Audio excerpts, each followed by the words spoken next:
May nga po, Negros. Ini ang DigiCast Negros 10. Ang nagapanguna nga napulo ka mga balita sa isla sa Negros ang amo ni gadulong sa inyo. Obdi nyo kami live via Facebook ag sa amon nga YouTube channel. Kag subong bata nyo kami live sa FM station nga 91.1 FMR Bacolod. Kag yari na ang top 10 nga mga balita sa Negros subong adlaw. Stenta ka mga eskwelahan kintalana para sa nagtaganay sa buga sa Bacolod sini nga weekend. Vice President Sara Duterte kag Senator Amy Marcos mga guests sa World Teachers Day celebration sa Panad Stadium subong adlaw. Boy Quadra nga suspect sa pagpatay sa kay Governor Ruel Digamo kag board member dungog sa Negros Oriental na aresto sa Nueva Ecija. Impounding area sa Police Station 2 sa Bacolod ginreklamo sa mga manunudlo kag ginikanan.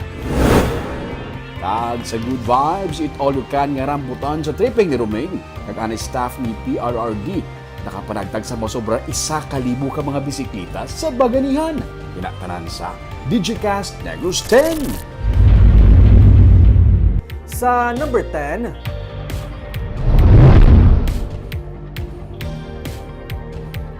may mga clustering of clouds na sa guwasang PAR nga gina-monitor sa Pag-asa nga posible mangin low pressure area.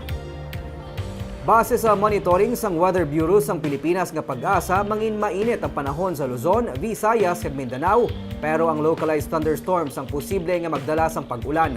Ang southwest monsoon o kun hangin nga habagat ang makaapekto sa northern kag central Luzon. Mangin magalumon nga kalangitan nga kun kisa may upod nga malaka-laka nga pag-ulan ang maeksperiensyahan sa Visayas pati na sa Negros, tugas ang habagat kag pati na sang localized thunderstorms. Gani posible sa gihapon ang pag-ulan sa Visayas nga mahimo magresulta sa pagbaha kag landslide.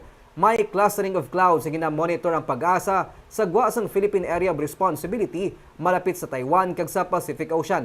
May posibilidad nga ini ang mangin low pressure areas.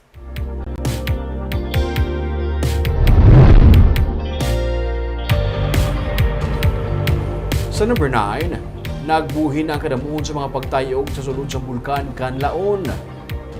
Kung sa nagdigad nga mga inadlaw, nagdangat sa masobra 30 kag masobra 20 ang mga na-record na pagtayog sa FIVOX sa sulod sa bulkan Kanlaon subong nanaog ini sa siyam ka mga volcanic earthquakes. Ini base sa 24 oras ka monitoring sa FIVOX. Nagsaka naman sa 788 toneladas sa sulod sang isa ka adlaw ang ginbuga nga sulfur dioxide flux sa bulkan.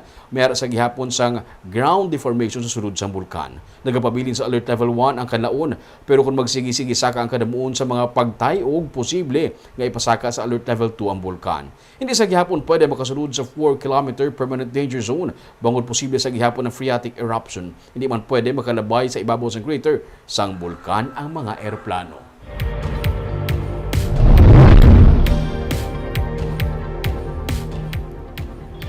Sa number 8, duha ka mga atleta nga mga tumandok sang Moises Padilla nga kabahin sa mga atleta sang Junior League Softball World Cup ang nagbaton sang cash incentive gikan sa LGU.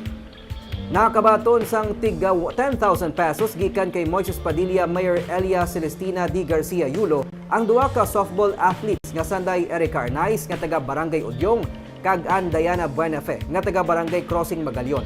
Ang duha ang kabahin sang Bago City team nga naging kampyon sa Junior League Softball World Cup Series sa Kirkland, Washington.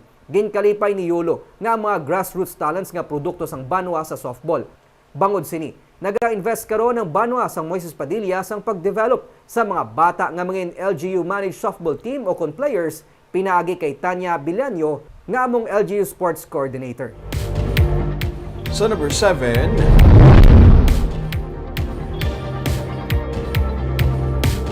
ginakabig ka gun for hire nga maman ang suspect sa pagpatay sa isa ka anay board member kag kay Governor Ruel Digamo sa Negros Oriental na dakpan sa Nueva Ecija. Isa sa mga most wanted person sa Negros Oriental kag ginaligar nga gun for hire nga si Richard Namoco Quadra alias Boy Quadra, 45 anyos sa Santa Catalina, Negros Oriental, ang naaresto sang kahapon sa Barangay Santa Catalina.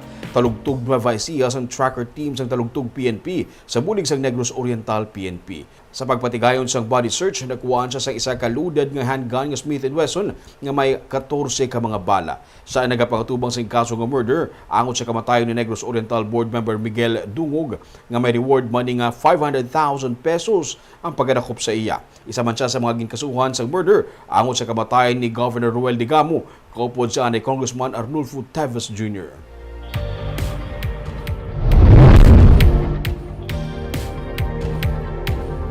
Sa number 6, impounding area sang Police Station 2 nga yara lang sa kilid sang eskwelahan ang ginreklamo sa mga manunudlo kag mga ginikanan.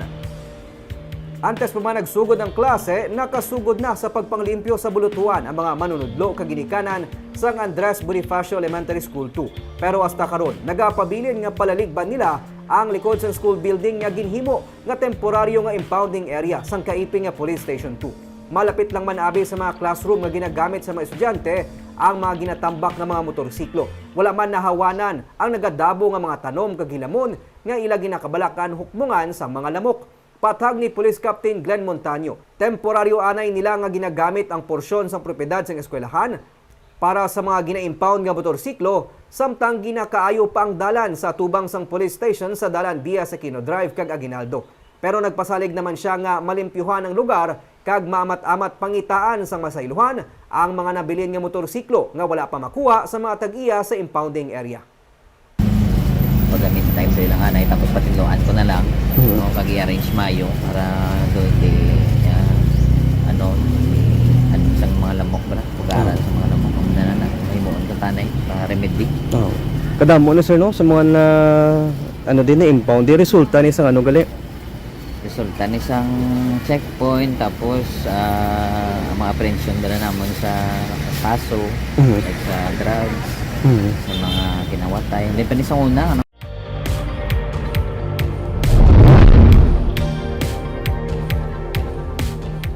Sa number 5, pamunuan sa Bacolod Home Foundation Incorporated nagpasalig nga wala sang peryahan sa sulod sa karon sa kinakonstruct nga carnival para sa Mascara Festival.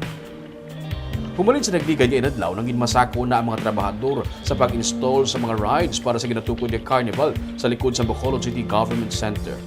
Dungan sini ang paghikot man sa dugang pa nga mga requirements sa Bacolod Home Foundation Incorporated nga mo mag-manage sa mga carnival kag iban pa nga mga kiosko sa mga festival sites sa nagahilapit nga Mascara Festival. Ginapasiguro man ni Kate Matiling, presidente sa Home Foundation nga mapaiway ang anuman nga size ang panahor. Ilabi na ang perya sa sulod sa carnival area. Si Bacolod City Police Office Director Colonel Noel Alino damlag pa nagpaandam nga hindi niya pahanugutan ang pag-operate sang perya sa mga festival sites, ilabi na sa mga ginahiwat nga fiesta sa mga kabarangayan. Nagapati si Alino nga ang perya masami ginahalinan. Nagapati si Alino nga ang perya masami ginahimo nga panahor kag ugat sang mga kinagamo kag posible pagluntad sang kriminalidad.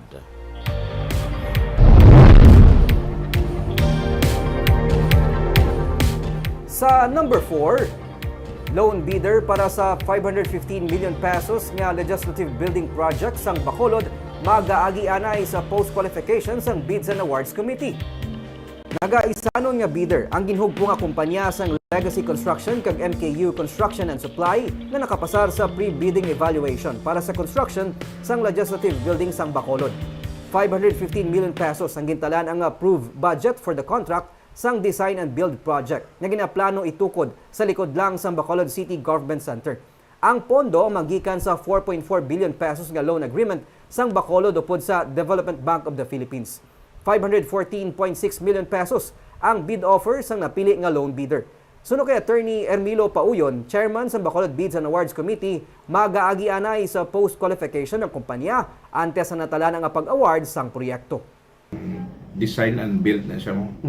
Na-submit ka sang imong bilang ang gaset lang parameters ang city. Hindi sa design and build committee, may refinement pa na sila ngayon, pungkuan pa na nila. Na after that, i-approve ni Mayor ang pinaka-final na gito.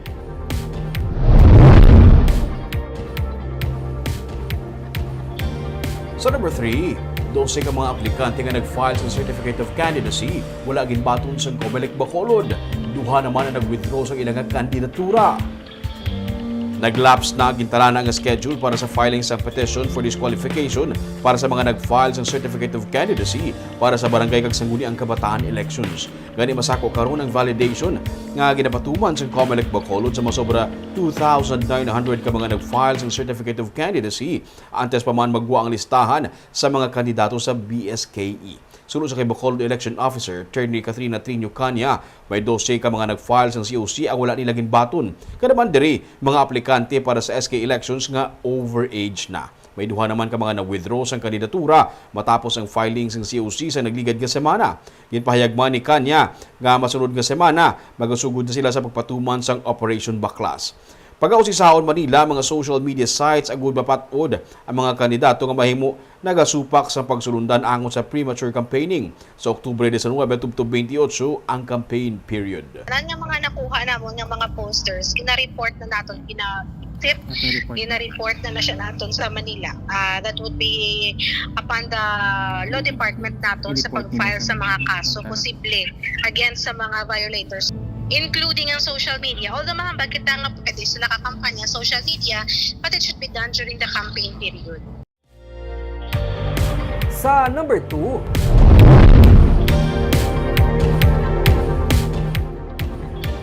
Vice President Sara Duterte kag Senadora Amy Marcos kag Francis Tolentino ang guest sa ginahiwat nga World Teachers Day celebration sa Panad Stadium subong nga hapon. Nagpanagtag sang tig 25 kilos nga bugas kag lipstick sa 3,435 ka mga teachers si Senador Amy Marcos pati na sa mga non-teaching personnel sang DepEd Negros Occidental Schools Division. Nagpasalig man siya nga magabulig siya sa pagduso para mapasakaan ang sweldo sa mga manunudlo. Si Vice President Sara Duterte naman ginpasidunggan ang naging kontribusyon sa mga manunudlo. Dapat bulan man sang Setyembre o kung hindi dapat ginasaulog ang bulig sa mga manunudlo sa pungsod. Nangin kaupod nila ang mga lokal nga opisyales nga ginapangunahan ni Governor Eugenio Jose Lacson kag Mayor Albi Benitez kag pati na mga DepEd officials. Kauno sa mga balita subong adlaw.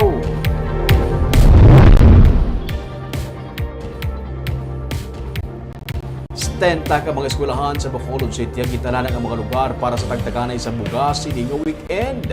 Proxy pwede magbaton sa tig 2 kilo nga bugas para sa mga residente kag registered voters sa Bacolod City. Ma-report si Nico Delfin. Pareho sang tinilikdan nga plebisito tugutan sa Department of Social Services and Development ang mga proxy nga magkuha sang tig 2 ka kilo sang bugas nga ayuda para sa ila ginatiglawas nga registered voters o kon residente nga hindi makapalapit sa mga distribution sites. Pero suno kay DSSD Bacolod Head Sally Abelarde, dapat may authorization letter ang mga proxy kag mga dala nga IDs. Sila nga ang ilang registered sila, then ilang ID. Isa lang.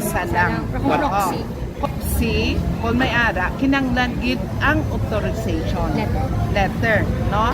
Kagdason kung pila ka tawo ang iyang kuhaan, maperma gid sa authorization. Pwede tingob sa isa ka authorization? Pwede, abi may 5 nga ma-authorize, no? Ang iban senior na, dason ang iban PWD, iban yung May istentaman tanan ka mga eskwelahan na gintala na sang syudad para sa tagtaganay isang libre nga bugas nga suguran las 9 sang aga, tubtob las 3 sang hapon, sugod buwas Sabado, tubtob Domingo. Nagpasalig man si Abelarde nga hindi pagpasugtan ang pagtiner sa mga nagakandidato sa barangay kag SK election sa mga distribution sites. Malapit sa duwa kintanan. Kintanan makabaton. Sa mga nagakandidato nga makuha Hindi sila pwede. Pero kung makuha man sila. Inaiyak kung makuha sila. Okay no na. question. Pagkuha nila, nagkuha lang niya sila. Okay. Hindi na sila ka-tenet. Ginbisita naman ni Mayor Albi Benitez sa mga nagpangripak sa mga bugas. Sagod masiguro ang kalidad sang bugas nga mabaton sa mga benepisyaryo. Masobra man sa 40 million pesos ang ginpain nga pondo sang syudad halin sa Calamity Fund agud nga mabuligan ang mga nahalitan sang baha ilabi na sa 33 ka mga apektado nga barangay. Ang syudad ang napaidalom sa state of calamity. Natala naman nga magapanagtag sang financial assistance para sa 218 ka pamilya nga naguban sang balay tugas sang baha antes matapos ang bulan sang Setyembre. So, mga 2 weeks na processing. Within the month. Within the month, September. Tinguhaan din yung exempted siya ma'am sa election ba naton? Accepted niya. Humalin kaina, padayon man ang pag-inabot sang dugang pa nga mga relief packs gikan sa mga private sector. Magluwas sa libre nga bugas, may raman sang dugang nga mga relief packs nga nauna na nga napanghatag sang syudad sa mga naapektuhan sang pagbaha sang nagligad nga simana.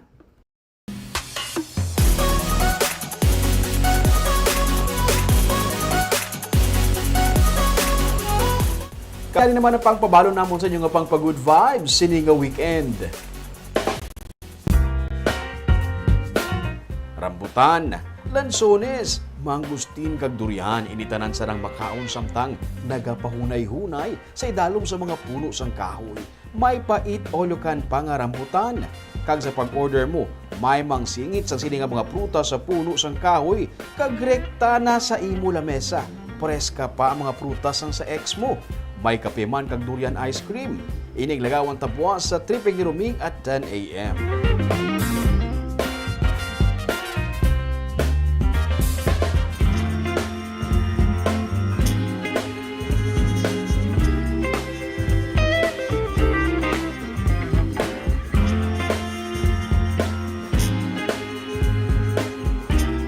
Naagyan niya ang mamudjot sang basura kag manglabada, pero karon nakilala siya hindi lang bilang gwapahon nga protocol officer ni ani Presidente Rodrigo Duterte kundi bilang maalwan kag mabinuligon nga negosyante nga tumandok sa Barangay 16 sa Bacolod City. Si Jasmine Egan nga may masobra sa 1,000 ka mga bisikleta nga nagpanagtag para sa mga trabahador ilabi na sa nag-peak ang pandemic. Aton siya kilalahon sa isa naman ka episode sang Baganihan sa Sunday. Naglain naman nga trip para sa pamilya kung mahilig ka mo magkaon prutas, bata, kabataan pwede mag-enjoy sa sining farm ng Talisay City. Kag fresh from the farm ang mga produkto nila mi. Kag sa Sunday naman, may ara kita sa hindi lang ordinaryo nga Cinderella story nga maghatag naman sa aton sa mga viewers naton sang inspirasyon kapag laom. Another local hero from Bacolod City. Kagamo ito mga balita sa Negros Subong nga adlaw. Kay man sa panahon karon importante nga may ihibalo ka sa nagakatabo sa imo nga palibot. Pero dapat balanse kag eksakto mga pormasyon. Magapadayon kami nga magapangalagad sa mga Negrosanon. Ako si Nico Delfin. Tubtub sa Lunes, ako naman si Romeo Subaldo. Happy weekend!